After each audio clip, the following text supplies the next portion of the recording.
अब हम एक बहुत ही इम्पोर्टेंट टॉपिक कवर करने वाले हैं जिसका नाम है इनहेरिटेंस एंड स्टैटिक।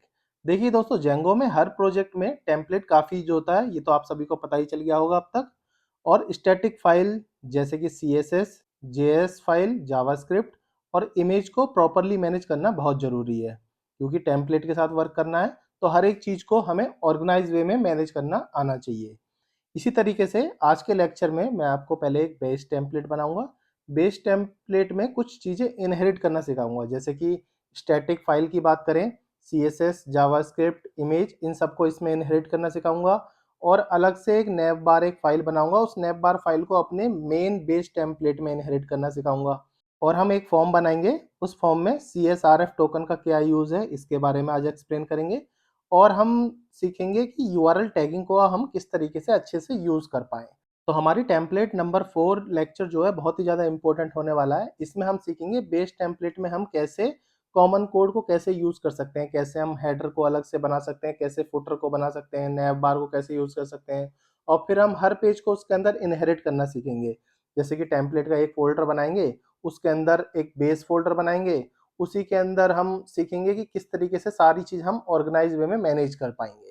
तो ठीक है, चलो थ्योरेटिकली से आप समझ नहीं पा रहे होंगे, थ्योरेटिकल में जो भी बोल रहा हूँ वो कैसे-कैसे काम कर रहा है। तो प्रैक्टिकल सीखते हैं, प्रैक्टिकल करते-करते बहुत ही अच्छे से समझाऊँगा मैं, स्टेप बाय स्टेप समझाने वाला हूँ, जिसमें आप इनहेरिटेंस और स्टैटिक फाइल को अच्छे से मैनेज करना सीख पाएँगे।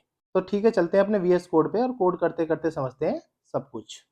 तो पहले मैं अपना माई प्रोजेक्ट 8 करके एक नया एक प्रोजेक्ट सेटअप कर लेता हूँ, उसी में सारी चीज़ें अब मैं कराऊँगा।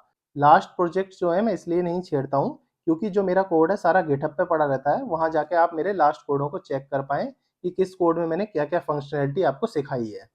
तो simple Django admin start project my project 8 नाम से बना लेते हैं, क्योंकि 7 तक ऑलरेडी बना हुआ था। जल्दी से बनाते हैं, जल्दी-जल्दी सेटअप कर लेंगे। प्रोजेक्ट 8 बन गया। प्रोजेक्ट 8 के अंदर जाओ, सीडी करके प्रोजेक्ट नंबर 8 के अंदर पहुँच के यहाँ पे क्रिएट कर लेते हैं पाइथन 3 manage.py। अपनी एक एप्लीकेशन क्रिएट कर लेते हैं जिसका नाम रख लेते हैं हम ब्लॉग। ब्लॉग करके हमने एक एप्लीकेशन बना ली, ये बन गई ब्लॉग एप्लीकेशन, ये माई प्रोजेक्ट 8। अब क्या करते हैं, हम प्रोजेक्ट सेटअप कर लेते हैं कि प्रोजेक्ट में जितने भी फ़ोल्डर हैं हम वो पहले ही बना लेते हैं, जो बाद में हमें प्रोजेक्ट फ़ोल्डर के साथ हमें कोई प्रॉब्लम ना हो, सारे फ़ोल्डर मैं पहले ही क्रिएट कर लेता हूँ। सबसे पहले टेम्पलेट के लिए मैं एक फ़ोल्डर बना लेता हूँ। टेम्पलेट का फ़ोल्डर जैसे कि मैंने आपको सिखाया था रूट पे ही बनता है, तो इस फ़ोल्डर का नाम क्या रखेंगे, LATES। ठीक है, टेम्पलेट्स। टेम्पलेट्स की जो स्पेलिंग आपने यहाँ रखी है वही आपको रजिस्टर करनी है हर जगह। तो ठीक है, पहले टेम्पलेट फ़ोल्डर बना लिया, इसके अंदर जो भी फाइल्स चाहिए वो सब बना लेते हैं। एक बेस डॉट HTML फाइल बना लेते हैं, एक फाइल और चाहिए इसके अंदर होम डॉट HTML। अभी मैं सारी फाइलें क्रिएट करके रख रहा हूँ, आपको धीरे धीरे बताऊंगा इसमें किस फाइल का क्या काम होता है। नेव बार डॉट HTML। ठीक है, टेम्पलेट का काम यहाँ कंप्लीट हो गया हमारा, इसको बंद कर लेते हैं। एक फोल्डर और बनाते हैं स्टैटिक। ठीक है, स्टैटिक फोल्डर बनाया। स्टैटिक फोल्डर मैंने इसलिए बनाया, इसके अंदर हमारी CSS फाइल, जावास्क्रिप्ट फाइल और इमेज फाइल इसके अंदर ही रहेंगी। तो ठीक है, यहाँ पे मैं इसके अंदर एक फोल्डर बना लेता हूँ CSS के अंदर एक फाइल बना लेता हूँ स्टाइल डॉट CSS। अब स्टैटिक के अंदर एक फोल्डर और बना लेते हैं, उस फोल्डर का नाम लिखते हैं JS मतलब जावास्क्रिप्ट फोल्डर। जावास्क्रिप्ट के अंदर एक फाइल बना लेते हैं scripts.js। ठीक है, एक इसके अंदर एक फोल्डर और बना लेते हैं, इसके अंदर बना लेते हैं इमेजेस का फोल्डर बना लिया। अब इमेजेस के अंदर logo.png करके इसके अंदर एक फाइल अपलोड कर लेते हैं। मैंने एक फाइल ऑलरेडी कॉपी की हुई है, मैं इसको पेस्ट कर देता हूँ। सिंपल यहाँ से पेस्ट कर दिया, तो मेरी logo.png फाइल मैंने इस तरह से यहाँ पे पेस्ट कर दी। तो यहाँ से जितने भी फोल्डर थे वो सबको बंद कर दो। अब हमारा क्या क्या बन चुका है, स्टैटिक फोल्डर बन चुका है जिसके अंदर CSS है, इमेज है, जावास्क्रिप्ट है। हमारा टेम्पलेट फोल्डर बन चुका है जिसके अंदर बेस है, होम है, नेव बार है। तो हमारे 2 फोल्डर कंप्लीट हो चुके हैं। अब आते हैं ब्लॉग के अंदर। ब्लॉग के अंदर अब हमें क्या बनाना है, हम पे व्यू है, यहाँ पे हम पे URL फोल्डर URL एक पाइथन फाइल और बना लेते हैं। ठीक है, इतना काम हो गया।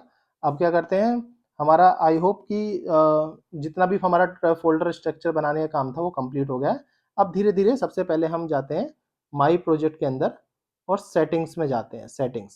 सेटिंग्स में जाने के बाद अपने टेम्पलेट को यहाँ रजिस्टर कर लेते हैं। सबसे पहले ऐप को रजिस्टर कर लेते हैं। तो अपना सिंपल लिखते हैं, जो हमारी ऐप का नाम था ब्लॉग, ऐप यहाँ रजिस्टर हो गई। जो हमारी ऐप थी ये यहाँ रजिस्टर कर ली। अब थोड़ा सा नीचे और आते हैं, तो यहाँ पे लिखना है हमें बेस, DIRS और टेम्पलेट्स। ये देख लेना, टेम्पलेट्स जो यहाँ लिखा है और यहाँ जो टेम्पलेट लिखा है आपने, उसकी स्पेलिंग एकदम सेम होनी चाहिए। ठीक है, यहाँ पे आपने DIRS रजिस्टर कर लिया, इसका मतलब है अब हम इस टेम्पलेट फोल्डर को एक्सेस कर सकते हैं। और ये मेक श्योर करना कि ऐप DIRS ट्रू हो, जब भी हम ब्लॉक के अंदर का टेम्पलेट को यहाँ से जो भी ब्लॉक के अंदर टेम्पलेट बनाएंगे उसको भी हम देख सकते हैं। तो हमने देखो ब्लॉक के अंदर टेम्पलेट नहीं बनाया, उसको ही बना लेते हैं। ब्लॉग में जाते हैं, इसमें एक टेम्पलेट फोल्डर बनाते हैं। तो टेम्पलेट के अंदर एक फोल्डर और बनाते हैं जिसका नाम रखते हैं ब्लॉग, और इसके अंदर एक फाइल बना लेते हैं। उस फाइल का नाम रखेंगे हम about.html। ठीक है, एक इसके अंदर भी एक टेम्पलेट फाइल बना ली। तो मेक श्योर कि ये ट्रू हो, जब भी आपकी टेम्पलेट जो है इसके अंदर भी डिटेक्ट हो पाएगा। ठीक है, इतना काम कर लिया। अब जैसे हम इस प्रोजेक्ट में हम स्टैटिक फाइल के साथ भी काम कर रहे हैं, देखो ये रही सारी स्टैटिक फाइल्स।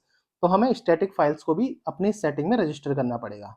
तो थोड़ा सा और नीचे आओ, तो यहाँ पे लिखा होगा, थोड़ा सा नीचे आते हैं, देखो स्टैटिक फाइल्स के लिए ये लिखा, यहाँ पे लिखा है स्टैटिक फाइल्स, जो भी आपकी CSS की फाइल हो, जावास्क्रिप्ट की फाइल हो या इमेज की फाइल हो, वो आपको यहाँ रजिस्टर करना पड़ता है। तो यहाँ पे सिंपल क्या रजिस्टर करोगे, स्टैटिक फाइल्स अंडरस्कोर डायरेक्टरीज। इसमें सिंपल वही बेस डायरेक्टरी जैसे करके टेम्पलेट करते थे, और यहाँ से स्टैटिक लिख देंगे। स्टैटिक एकदम सिमिलर स्पेलिंग होनी चाहिए, जो ये स्टैटिक की है वही ये स्टैटिक की स्पेलिंग होनी चाहिए। आपने स्टैटिक फाइल्स डायरेक्टरी बना के यहाँ पे सेटिंग में रजिस्टर कर दी। तो सेटिंग का काम हमारे यहाँ से कंप्लीट हो गया। अब हम यहाँ से अपना प्रोजेक्ट ये ब्लॉग वाला बंद कर देते हैं, ये कट कर देते हैं। अब हम माई प्रोजेक्ट के अंदर आते हैं और URLs में आते हैं। URLs में जाके हम अपना यहाँ पे URLs को रजिस्टर करना पड़ेगा। तो URLs मेरा ब्लॉग के अंदर कहाँ था, हमारा URLs यहाँ था। तो मैं इसको रजिस्टर कर लेता हूँ। सबसे पहले यहाँ से इंक्लूड कॉपी करता हूँ, पाथ के पास हम इंक्लूड लिखते हैं और एक पाथ और बनाते हैं, पाथ इंक्लूड करके पाथ बना दिया। जो हमारी एप्लीकेशन का नाम था, जैसे कि हमारा नाम है ब्लॉग, तो यहाँ लिख देंगे blog.urls। तो हमारा blog.url इसमें इंक्लूड कर दिया मैंने। ठीक है, यहाँ से हमारा मेन प्रोजेक्ट में URLs भी रजिस्टर हो गए। अब यहाँ अपने URLs पे जाते हैं, urls.py पे। यहाँ पे हमें राउट्स बनाना है। तो राउट्स बनाने के लिए पहले लिखो फ्रॉम django.url से हम पाथ उठा लेंगे, और फ्रॉम डॉट से हम व्यूज उठा लेंगे। URL पैटर्न सिंपल, और URL पैटर्न के अंदर हमें पाथ दे देना है। पाथ इस हिसाब से दे दो जैसे कि view.home, होम, और मैं बताऊंगा भी view.home का क्या मतलब है। इसी को कॉपी कर लेते हैं, इसी को पेस्ट कर लेते हैं, यहाँ पे लिख देते हैं होम। ये होम लिखना नहीं भूलना। आज मैं बताने वाला हूँ कि ये नेम की क्या बेनिफिट है, तो ये नेम का बेनिफिट भी हम आज इसमें सीखने वाले हैं। और यहाँ लिख देते हैं view.about। तो अबाउट के लिए यहाँ पे एक राउट्स और बना लो, अबाउट राउट्स बना लिया। और अबाउट भी नेम पे भी हमने अबाउट लिख लिया। तो ये नेम काफ़ी यूज़फुल है, आगे चल के मैं बताने वाला हूँ आपको। view.home से होम बना लिया, view.about से अबाउट बना लिया। तो अब जैसे कहेंगे ब्लॉग के अंदर देखो अबाउट है आपके पास, पर ये होम कहाँ है, देखो होम हमारा मेन प्रोजेक्ट में है। यहाँ पे जाके देखोगे तो टेम्पलेट के अंदर देखो ये रहा होम। तो हमने दो यहाँ पे दो चीज़ें रजिस्टर कर ली, इसके अंदर दो पाथ रजिस्टर कर लिए URLs में। अब क्या करते हैं, इसके अंदर ना हम एक ब्लॉक के अंदर यहाँ पे व्यू और बनाना है। व्यू जो है यहाँ पे क्रिएट होगा। यहाँ पे जैसे कि हमने दो चीज़ें इसको दी हैं, दो पाथ इसको दिए हैं, तो दो फंक्शन इसके अंदर भी बनेंगे। तो डेफ करके एक होम फंक्शन बनाओ, सीधा रेंडर कर दो। रेंडर कर दी रिक्वेस्ट blog.home से। ये देखो ये रहा, ब्लॉग के अंदर ब्लॉग गए blog.home से। तो ब्लॉग के अंदर होम तो नहीं मिला, तो हमें ब्लॉग के अंदर जाने की जरूरत नहीं, सिंपल होम रहने दो। सिंपल होम करोगे तो ये वाला होम रजिस्टर हो जाएगा जो सिंपल टेम्पलेट के अंदर है। अगर टेम्पलेट के अंदर ब्लॉग के बाद जाते तो वो ऐप के अंदर मानता। अब सिंपल होम पे गए हैं तो ये सिंपल आपके टेम्पलेट के अंदर से मानेगा। ठीक है, एक डेफ और बनाते हैं अबाउट करके। अबाउट के लिए सिंपल अबाउट नहीं मिलेगा, क्योंकि देखो अबाउट है नहीं हमारे मेन प्रोजेक्ट के अंदर, अबाउट नहीं है। तो इसका मतलब मुझे लिखना पड़ेगा पहले ब्लॉग। ठीक है, दो चीज बन गई। देखो टेम्पलेट एक मेन फाइल पे थी आपकी, मेन देखो एक बार देखोगे सब कुछ बंद करके टेम्पलेट मेन में है, तभी होम मेन में मिल गया। और जो अबाउट है वो ब्लॉक के अंदर जाके है, इस ब्लॉक के अंदर टेम्पलेट के अंदर, फिर ब्लॉक के अंदर अबाउट अस। तो इनके इस तरह से हमें फंक्शन डिफाइन करने हैं। इस तरह से हमने रेंडर कर दिए दोनों फंक्शन। अब हम सब बंद करते हैं, हमारी सेटिंग का काम कंप्लीट हो गया। इतना ऑलरेडी आपको मैंने सिखा भी रखा है। अब जो हमारा मेन काम है वो टेम्पलेट्स से है, तब टेम्पलेट के अंदर हम base.html में जाते हैं। तो यहाँ से हमारा रियल टेम्पलेट का काम स्टार्ट होने वाला है। तो यहाँ मैं बेसिकली हमारी एक HTML फाइल कॉपी कर लेता हूँ। यहाँ पे जाता हूँ, टेम्पलेट्स में जाते हैं, ब्लॉग में जाते हैं, तो यहाँ से इसको पूरा कॉपी कर लेते हैं। तो क्या है, हमारा हमारा एक बेसिकली मुझे फॉर्मेट चाहिए था। फॉर्मेट में चाहता तो बना भी सकता था, बस जस्ट मैंने कॉपी कर लिया नॉर्मली आपको ये दिखाने के लिए कि टेम्पलेट हमारे बने बनाए होते हैं। इतना कर लिया। टाइटल भी यहाँ से हटा लेते हैं। सिंपल टेम्पलेट, HTML का टेम्पलेट है, सिंपल, कोई ज़्यादा कोई चीज़ें मैंने कॉपी नहीं करी हैं, सिंपल को टेम्पलेट कॉपी कर लिया। इसके अंदर मैं टाइटल लिख देता हूँ।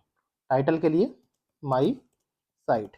इस टाइटल को मुझे डायनेमिक बनाना है, तो डायनेमिक बनाने के लिए पहले मेरे को विद इन करली ब्रैकेट परसेंटेज लिखनी है। परसेंटेज के अंदर मेरे को लिखना है ब्लॉक और टाइटल। ब्लॉक टाइटल लिखूंगा इतना, और इसको यहाँ से एंड कर दूंगा। तो मतलब इन दोनों के बीच में जो भी लिखूंगा वो डायनेमिक हो जाएगा। तो सिंपल परसेंटेज। एंड लिखने के लिए मैंने आपको कैसे बताया था, सिंपल लिखना है एंड ब्लॉक। एंड ब्लॉक लिखोगे तो इस तरीके से आप कर सकते हो। शॉर्टकट यूज़ हो जाता है कभी कभी, तो इस तरीके से आप बंद भी कर सकते हो। इतना थोड़ा सा स्पेस दे देते हैं इन दोनों के बीच में। ये हमारा डायनेमिक टाइटल बन गया। अब हम आते हैं इसके नीचे थोड़ा सा, इसके अंदर लिखना है मुझे करली ब्रैकेट के अंदर परसेंटेज लगाओ ऐसे, और यहाँ पे लिखो लोड। लोड, लोड के बाद स्टैटिक। लोड स्टैटिक लिखना बहुत ज़रूरी है, जब ही स्टैटिक फाइल लोड हो पाएंगी, तो इसलिए इस लाइन को भूलना नहीं है। तो स्टैटिक फाइल कौन कौन सी थी हमारी, जैसे कि ये CSS थी। CSS में देखो इस तरह से लिंक करते हैं, ये सब आपको पता है। बस ये देखना इस तरीके से लिंक करना होता है इसको। CSS बताओ कहाँ पे है, CSS के अंदर style.css देख लेते हैं। स्टैटिक के अंदर गए, स्टैटिक जरूरी नहीं है अब लिखने की जरूरत, ऐसे जरूरी नहीं है कि ऐसे लिखोगे स्टैटिक, स्टैटिक हाइफन स्टाइल, इस तरह से कोई जरूरत नहीं है। आपको css.style.css लिखना है। स्टैटिक के अंदर गए CSS, फिर उसके अंदर स्टाइल, एस नहीं, याद देखना यहाँ से एस नहीं लिखना क्योंकि आपने यहाँ एस नहीं लिखी। तो style.css जाओगे तो आपको CSS मिल जाएगी। इस तरीके से आपको करना होता है। जैसे मैंने आपको बताया था पहले ही कि सेटिंग के अंदर मैंने रजिस्टर करा हुआ है, लास्ट में देखो रजिस्टर करा हुआ है बेस डायरेक्टरी स्टैटिक। तो स्टैटिक लिखने की आपको जरूरत नहीं है, सिंपल CSS लिखोगे, उसके बाद style.css लिखोगे तो आपके पास सब चीज़ें मिल जाएंगी। ठीक है, यहाँ से आपने स्टैटिक फाइल लोड कर दी। आपने सिर्फ CSS की स्टैटिक फाइल लोड की है, बाकी जो जावास्क्रिप्ट की है और इमेज की है वो मैं धीरे धीरे आपको बताऊंगा। ठीक है, बॉडी के अंदर गए और यहाँ पे लिखा मैंने इंक्लूड। इंक्लूड देखो शॉर्टकट से मेरा इंक्लूड लिख के आ गया।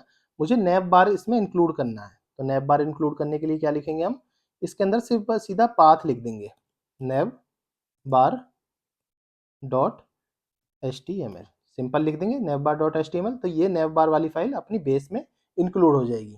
ठीक है, अब एक बनाता हूँ डिव। डिव डिव के अंदर एक क्लास रख लेते हैं, क्लास में कंटेनर जैसी क्लास रख देते हैं और ये डिव को यहाँ बंद कर देते हैं। डिव के अंदर मैंने एक ब्लॉक कंटेंट और एक एंड ब्लॉक लिख लिया है, ये डायनेमिक बनाने के लिए, ये ऑलरेडी मैं आप सबको बता भी चुका हूँ। और सेव कर देते हैं। डिव के बाद एक बनाते हैं यहाँ पे फुटर। ठीक है, फुटर बना के इस तरह से फुटर बना दिया, नॉर्मल एक पी टैग में जो भी था सिंपल फुटर लिख दिया। अब हमें फुटर से नीचे अपना यहाँ पे स्क्रिप्ट फाइल लिखनी है। स्क्रिप्ट फाइल मतलब जावा स्क्रिप्ट फाइल। तो उसके लिए कैसे लिखोगे, स्क्रिप्ट लिखोगे, SRC लिखोगे, स्टैटिक लगाना जरूरी बहुत है, स्टैटिक फाइल है क्योंकि ये, और js.script.js देख लेते हैं कि यही इस नाम से, ये JS के बाद स्क्रिप्ट है, S है, तो स्क्रिप्ट के बाद स्क्रिप्ट लिखवानी है, S लिखाना है आपको क्योंकि ये फाइल का नाम script.js है। तो इस तरह से आपका स्क्रिप्ट भी इसमें इंपोर्ट हो गई और यहाँ से आपकी CSS भी इंपोर्ट हो गई। तो इसको इतना सेव कर लो, यहाँ से आपका बेस फाइल बन गई। अब धीरे धीरे आपकी छोटी मोटी फाइल बनी है, बची है, उसको और बना लेते हैं। अब आते हैं home.html फाइल में, या सिंपल शॉर्टकट से बताता हूँ मैं इसको कैसे लिखोगे, एक्सटेंड लिखोगे। एक्सटेंड के बाद हमें बताना है हमारा बेस फाइल कौन सी थी, base.html हमारी बेस है जो अभी बनाई है। और यहाँ पे करली ब्रैकेट लगाओ और यहाँ लगाओ नॉर्मल परसेंटेज सिंबल, और यहाँ लिखो लोड। लोड के बाद स्टैटिक। लोड स्टैटिक इसलिए लिखना है क्योंकि स्टैटिक फाइल भी मुझे इसमें लोड करनी है। तो ठीक है, इसमें एक बनाओ block dot title. Block dot title हमें इसके अंदर अपना टाइटल लिखना है, तो मैं इसमें लिख देता हूँ होम पेज। होम पेज मेरा टाइटल बन गया।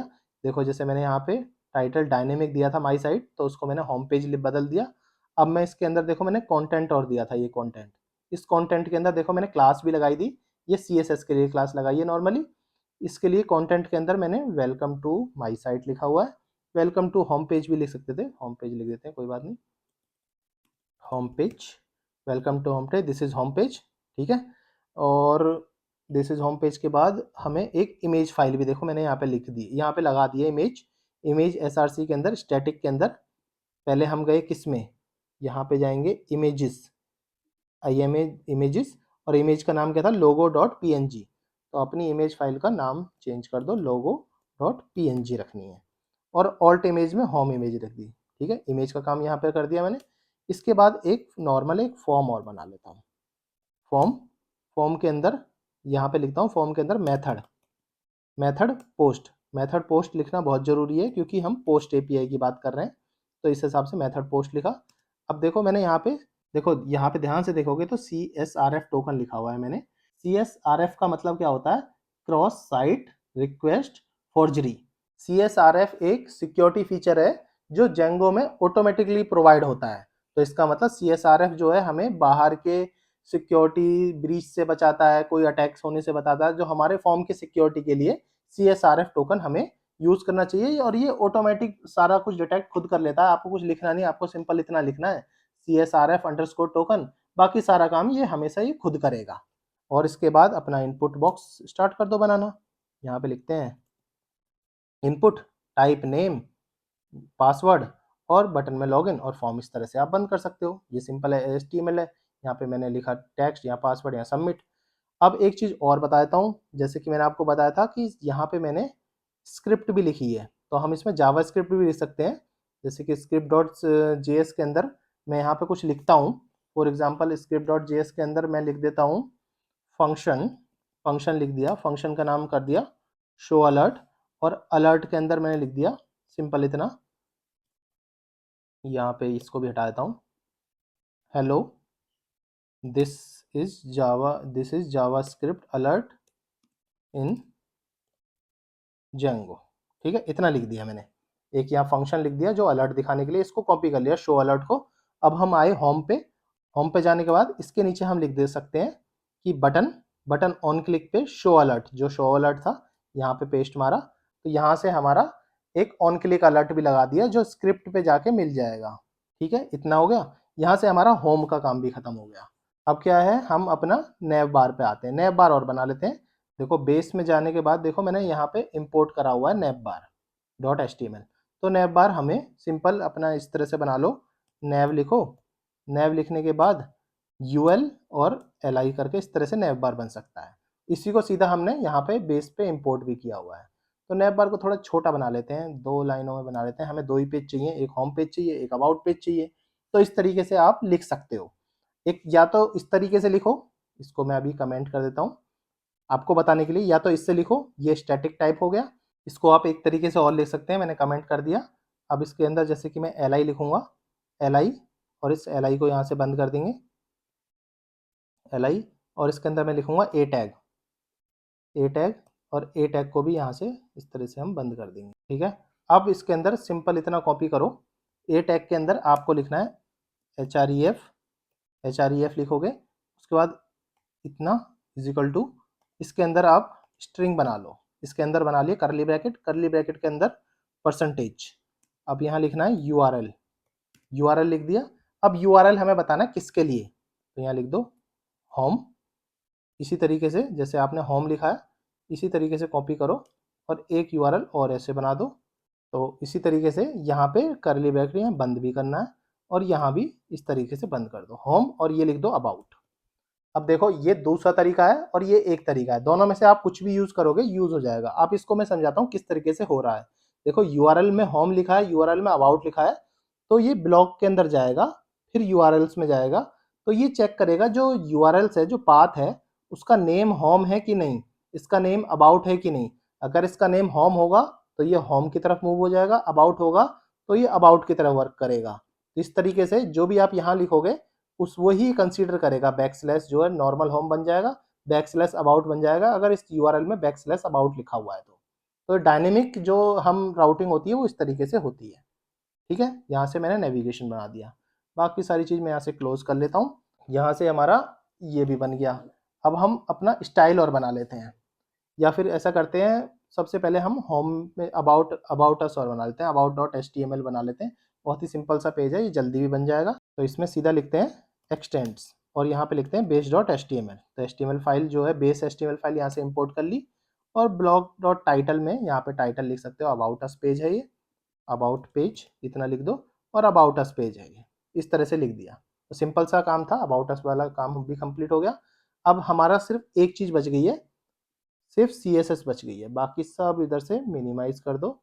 अपना CSS में जाओ, style.css, इसमें CSS लिख देते हैं जल्दी से। वैसे CSS में ज़्यादा मैं टाइम लगाऊंगा नहीं। फॉन्ट फैमिली लिख देते हैं, एक एरियल जो भी मिल गया ठीक है, वही लिख दिया। और बैकग्राउंड कलर लिख देते हैं, बैकग्राउंड में दे देते हैं AFA, ठीक है। बैकग्राउंड में सिंपल ये वाइट कलर लिख दिया। टेक्स्ट अलाइन सेंटर ले दिया और पैडिंग 20 पिक्सल लिख देते हैं, ठीक है। बॉडी के पैड हमने पूरी की पूरी जो बॉडी था उस पर हमारी ये लगा दी।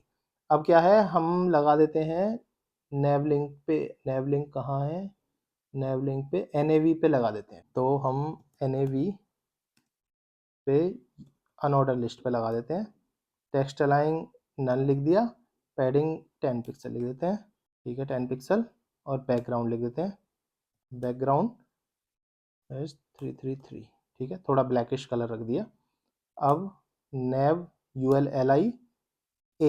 ULLIA, तो इसमें क्या रख देते हैं, कलर वाइट रख दिया, ब्लैक नहीं रखना, वाइट रख देते हैं, कलर वाइट। और टेक्स्ट डेकोरेशन नल रख देते हैं। अब लास्ट में H1 में और कलर रख देते हैं, H1 में कलर ब्लू में रख लेते हैं, कुछ डार्क ब्लू इस टाइप से कुछ रख लेते हैं, ठीक है। हमने इतना जल्दी से CSS बना लिया। अब क्या करता हूँ, मैं सब चीज़ें यहाँ से हटा देता हूँ और अपना प्रोजेक्ट चला के देखता हूँ। Python 3 manage.py रन सर्वर, तो यहाँ से मैं इसको कॉपी करता हूँ और यहाँ पे जाके हम पेस्ट कर देते हैं। तो देखो इस तरीके का हमारा एक URL ओपन हो गया। तो हमने नेविगेशन में कुछ गलती करी है, तो नेविगेशन में जाते हैं। तो इसको देखो नाम नहीं दिया, इसको हमें होम नाम देना था, इसको अबाउट अस, ठीक है। अब जाकर रिफ्रेश करता हूँ पेज को, तो देखो होम और अबाउट अस आ गया। जैसे कि मैं होम पेज पे हूँ अभी, तो होम पेज दिखेगा। अबाउट अस पे जाता हूँ, देखो अबाउट अस पेज पे चला जाते हैं और हमारी ये इमेज दिख रही है, जो भी हमने इमेज बनाई थी। यूज़र नेम पासवर्ड दिख रहा है, यहाँ पे क्लिक मी बटन भी दिख रहा है। जैसे मैं इसको क्लिक करूँगा तो हमारा जावास्क्रिप्ट का अलर्ट भी ओपन हो जाएगा। इमेज स्टैटिक दिख ही रही है आपको। ये देख लेते हैं, राउटिंग ठीक चल रही है। अबाउट अस में जाते हैं तो अबाउट अस में चले जाते हैं, होम पे जाते हैं तो होम पे चले जाते हैं। तो सब कुछ हमारा एकदम ओके चल रहा है। तो इसका मतलब हमारी स्टैटिक फाइल भी ठीक चल रही है। तो आई होप आपको इनहेरिटेंस एंड स्टैटिक अच्छे से समझ आ गया होगा। कोई भी इशू आ रहा हो, कोई भी प्रॉब्लम आ रहा हो, तो आप मुझे डायरेक्टली मेल कर सकते हैं मेरी वेबसाइट पर जाके mohitdecode.com, या फिर आप मेरे को कमेंट बॉक्स में पूछ सकते हैं, मैं आपको वहाँ जाके रिप्लाई कर दूंगा। अगर मेरी वीडियो इन्फॉर्मेटिव लग रही हो तो मेरे चैनल को सब्सक्राइब करना बिल्कुल भी ना भूलें। Thanks for joining.